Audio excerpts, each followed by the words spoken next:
அன்பார்ந்த பெரியவர்களே, தாய்மார்களே, என் உயிரினு மேலான என் தமிழ் சொந்தங்களே, சகோதர சகோதரிகளே, வாக்காள வள்ளல்களே, உங்கள் அனைவருக்கும் எனது முதற்கண் வணக்கத்தை சமர்ப்பிக்கிறேன்.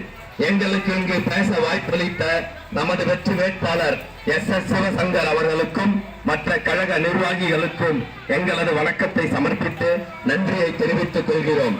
பொதுமக்கள் ரெட்டலைக்கு தான் ஓட்டு போட்ட, மாம்பழ சின்னத்துக்கு தான் ஓட்டு போட்ட, விவசாயி சின்னத்துக்கு தான் ஓட்டு போட்டேன்னு ஓட்டு போட்டீங்கன்னா நீங்க போடுற ஒவ்வொரு ஓட்டும் பாசிச பாஜகவுக்கு போடுற ஓட்டு, ரெட்டலைக்கு போடுற ஓட்டு இல்ல, மாம்பழத்துக்கு போடுற ஓட்டு இல்ல, விவசாயி சின்னத்துக்கு போடுற ஓட்டு இல்ல. அதை பொதுமக்கள் புரிஞ்சுக்கணும்.